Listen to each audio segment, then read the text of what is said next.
Okay, next up, folks, I want us to think specifically about how to use Coulomb's law when we think about ions in an aqueous solution.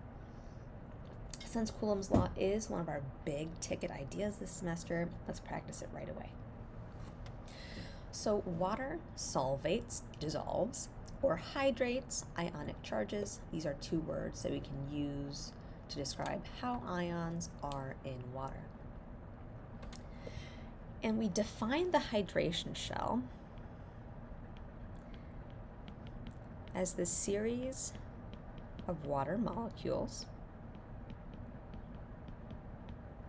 that surround an ion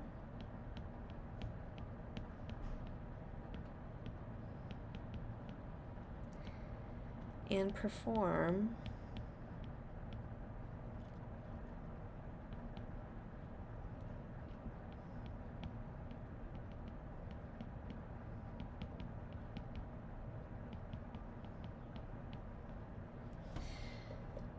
ion dipole interactions. And so usually we'll understand that the hydration shell extends out like 3 layers or so.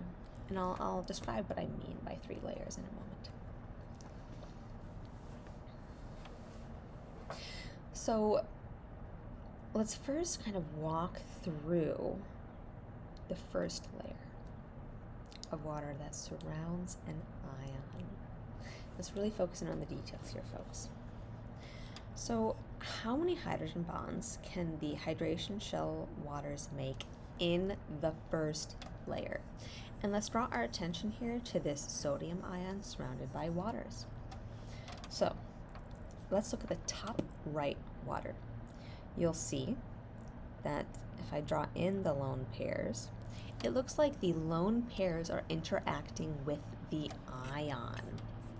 If we're talking about the interaction between something polar and an ion, we should think, get my mouse down here, we should think ion dipole interaction. So the interaction between the lone pair and the ion is an ion dipole interaction.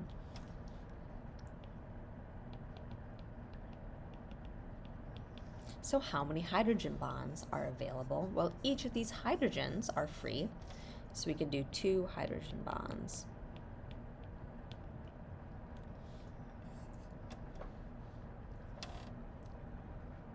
So that answers how many hydrogen bonds can those first layer waters make, how many ion dipole interactions.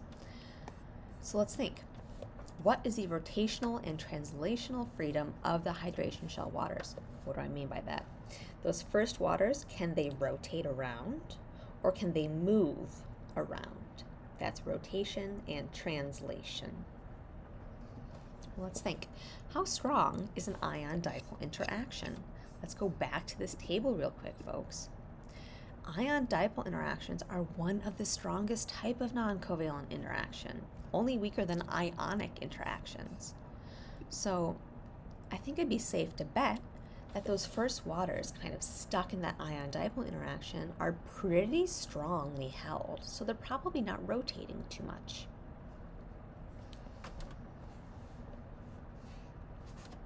But what about additional layers of water? Okay. So here on the slide, what you're seeing is the first layer of water. But surrounding these ions, we're going to have a second layer of water and a third layer of waters, right?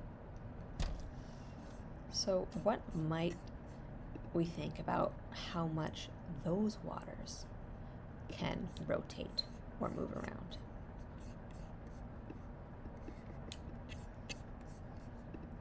So let me just draw in a second layer of water and a third layer of water.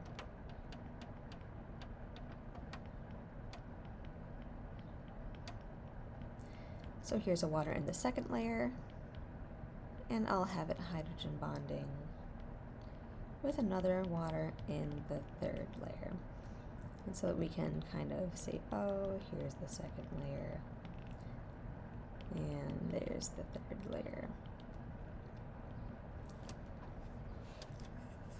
Well, the water in the second layer only performing hydrogen bonds, same with the water in the third layer, really only performing hydrogen bonding interactions. Okay, that's important. What else is important is the ion-dipole interaction that it might be still feeling between the sodium ion, right? If we have that positively charged sodium ion interacting with the partial negative of any of the waters, that's still going to be a slightly stronger interaction than hydrogen bonding. Quick throwback to this table. But think about Coulomb's law. Coulomb's law, oh, excuse me, wrong slide. Coulomb's law also has to do with the distance between charges.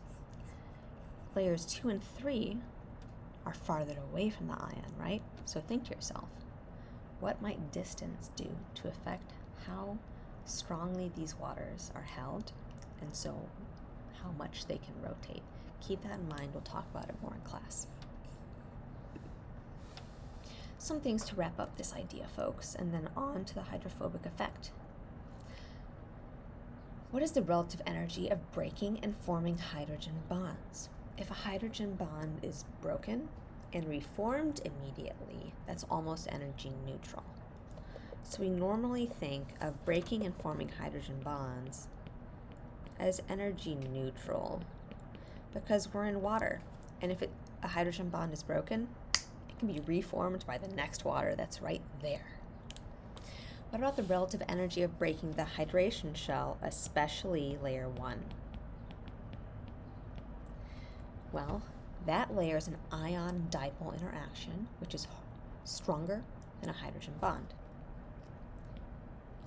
So it will cost energy to break that interaction, which would not be favorable. The interaction is so strong, it's probably fairly stable.